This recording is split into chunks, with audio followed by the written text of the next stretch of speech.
We're here with Oliver Barakat. Hello, Oliver. How are you? Doing well, thank you. And Greg Cohen. How's it going, Greg? It's going well, my friend. How are you? Doing fantastic. Happy to be here.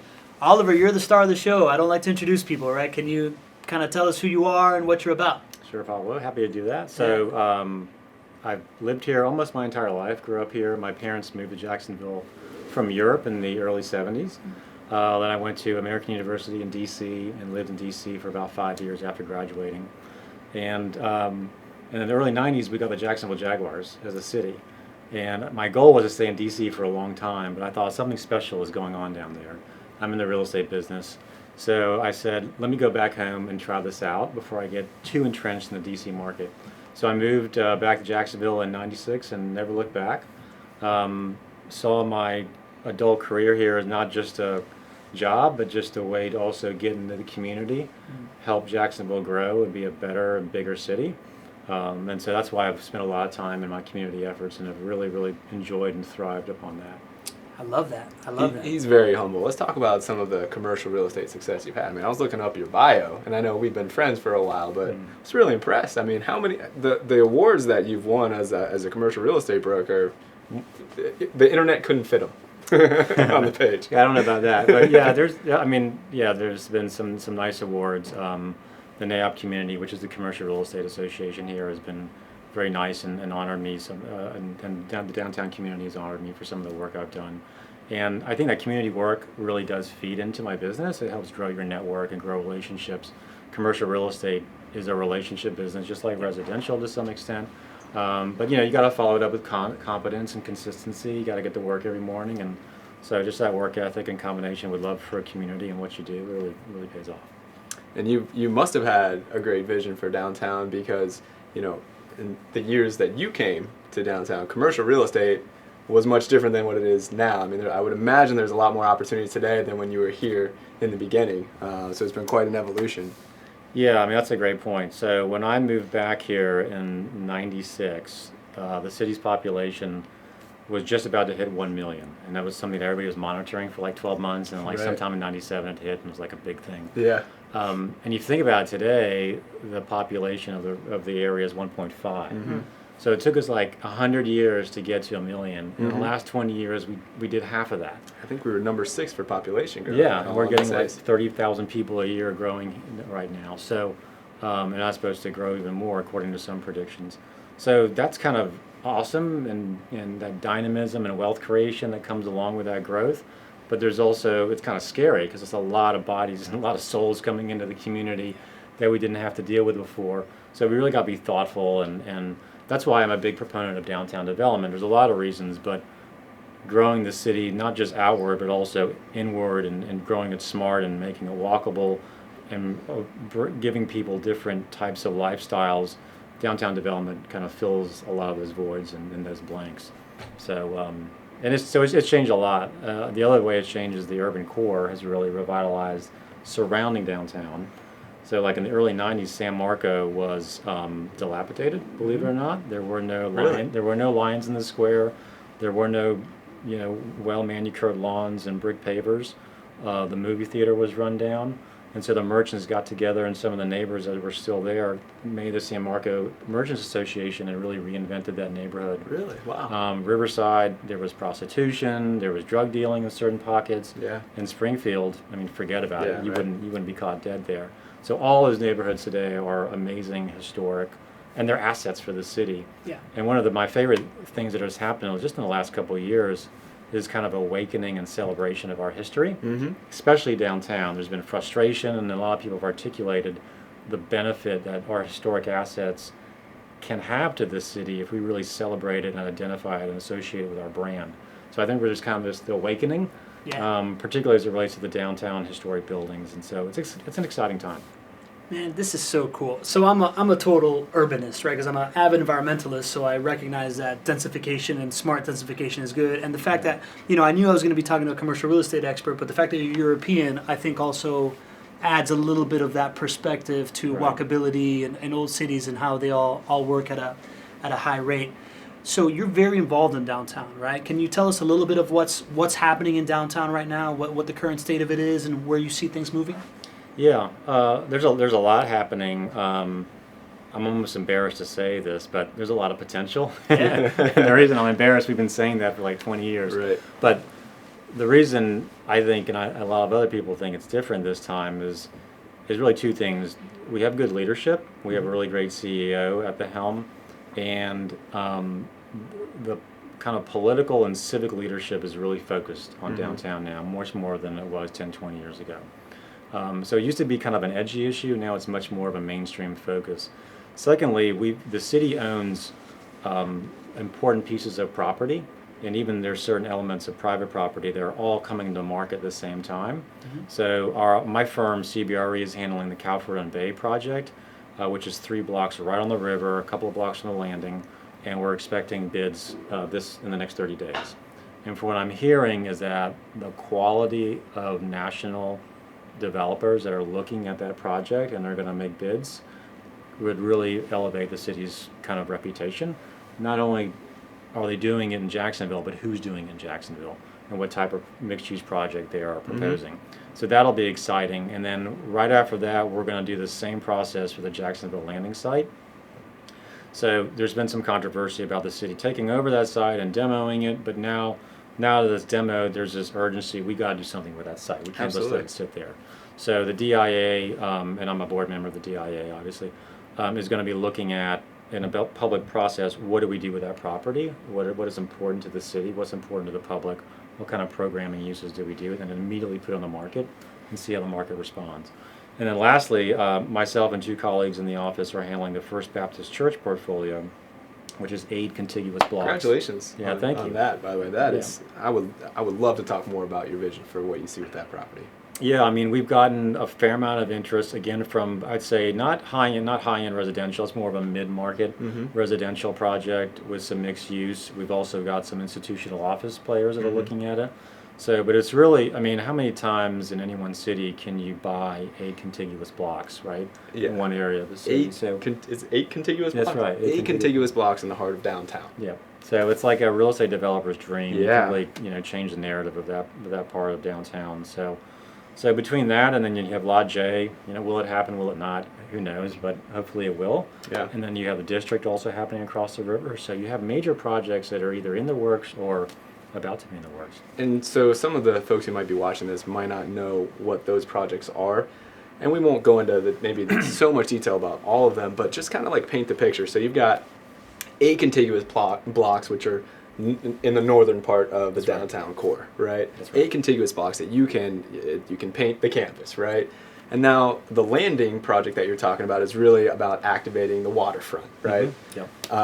And then Lot J, so you've got the northern part of the core up here, that 8 continuous blocks, the waterfront where the landing is down here, right? And then you've got Lot J, which is over here by the stadium. And so you've got these major potential projects that are sort of activating on themselves, right? Creating this amazing momentum, and you're really surrounding and changing the landscape of what downtown Yeah, is, and right? If we just move the map over a little bit, on this side you've got Brooklyn and everything that's been happening there, and so FIS, one of our new fintech companies, growing fintech companies, just announced a 300,000 square foot headquarters, a new headquarters. So that's exciting. That's going in Brooklyn? That's going in Brooklyn on the water. Yeah. Like next to Haskell, or?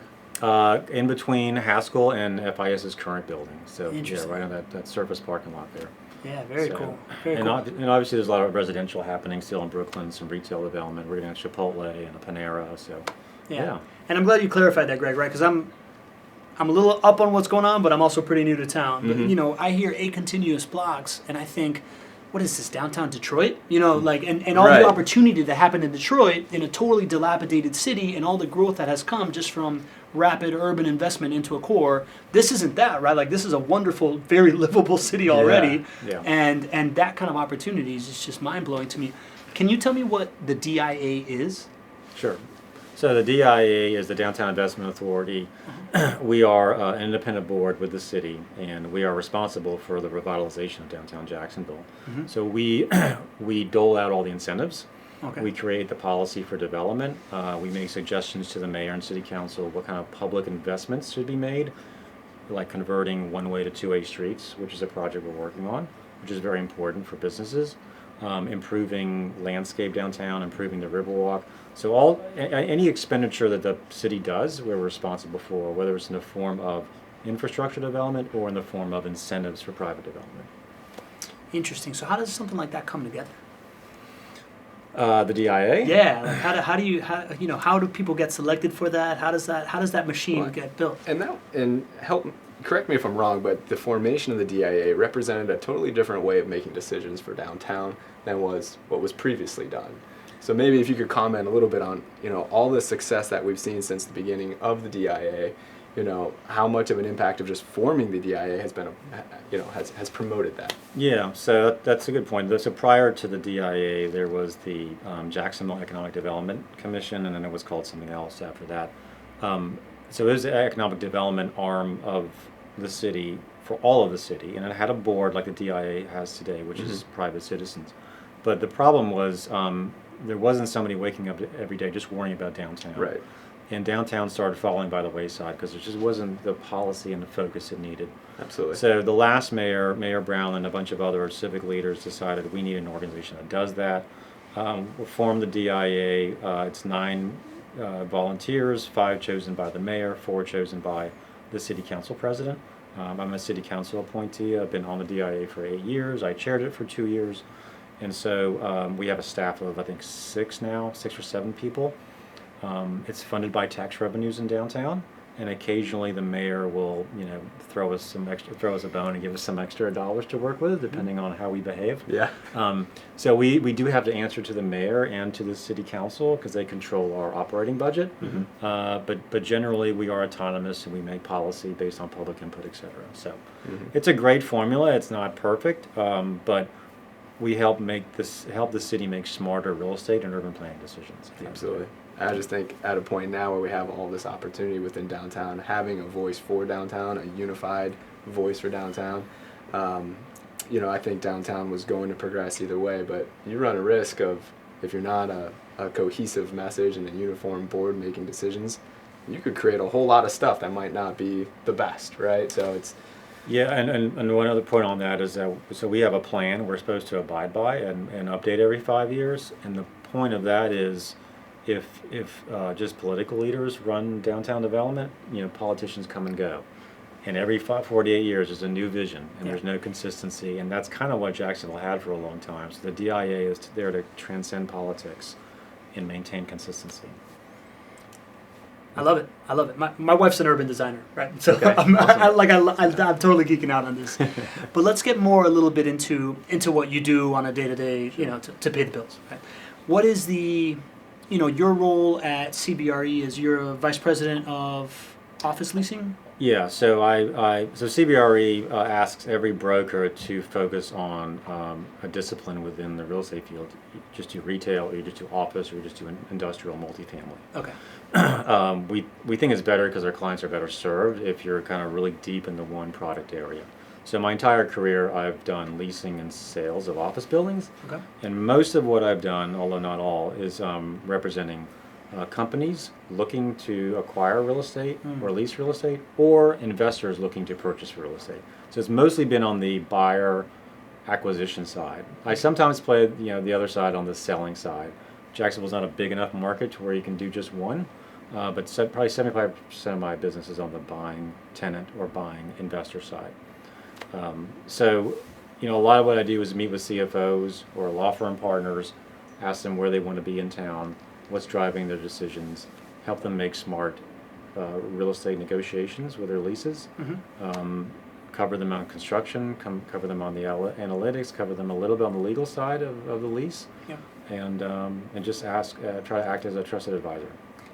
That seems like a really interesting perspective on the overall economy of Jacksonville, right? If your how you do has to do a lot with if businesses are willing to expand or come here or things of the sort, right? Like what are you seeing right now? How do you see the office leasing market right now? Is it a buyer market? Is it a seller market? I don't know the terms, right? But if you can talk me through that a little bit. On the office side, a lot of decisions to locate in a community are based on talent, on the labor pool. It's also based on the cost of the real estate, but the labor pool is most important. So if the labor pool is there, the cost of real estate can be the tiebreaker between Jacksonville and Charlotte, for example. Sure. But most of Jacksonville's growth has been organic. So companies like JWB starting here and growing and growing and growing. That's been we've got a great business environment for small businesses in Jacksonville. But we do see a little bit of influx, corporate influx, large companies like Citi, like Chase, like Deutsche Bank, like Macquarie come in and just start operations and grow and grow and grow. So we kind of advise them on what parts of town where the talent is located. We have heat maps to help them understand that. We help them understand where traffic patterns are. Yeah. We get information from the DOT and try to extrapolate how bad traffic is going to get in a certain part of town. And I try like heck not to put my DIA hat on when I'm counseling a client and try to, if it's in the best interest for them to be downtown, I am gung ho. But I've got to keep that hat off when I'm kind of the objective analyst for them. That sounds interesting. How's like the proliferation of the shared office space market affecting your profession, or how does it fit into what we're talking about here? So it's affected us a lot. It's funny, Jacksonville's employment numbers have grown exponentially in the last 10 years. Our population has grown and there's more people employed, but the amount of office space we have has grown by a minuscule amount. We have probably 3 new office buildings, multi-tenant Class A office buildings today than we had 8 years ago, despite the enormous growth in employment. And the reason is because of densification. So when I entered the business, the average densification was 4 people for every 1,000 square feet, and now it's at 6. And in some companies, they're trying to get even smaller and smaller and smaller. And with technology, that makes it easier because people can work at home and work in the third place. They're kind of overbooking the flight, so to speak, on their planning for office space. So that densification continues to. We've done that at JWB. I'm sure you have. I'm sure you have. And as long as employees are okay with it and not pushing back too much, companies are investing in amenities, investing in common areas like the break room or Google space to try to compensate for the limited desk space people have today. But it has shrunk the footprint of your average office user. So it's made our business more challenging, but at the same time, fortunately we've had a great economy, so there's been a lot of churn, a lot of activity. Interesting, very interesting. I want to shift the focus a little bit to investing and investment strategy, and just ask you a little bit about how you go about investing. What is your strategy in that world? How does JWB fit in? Do you have anything? Yeah. So other than the typical, you want to buy right, you make money when you buy kind of thing, which is challenging in this market because it's so robust. But I try to invest in community if I can. So most of the investments have been in the core, in neighborhoods that were kind of marginal at the time but saw potential.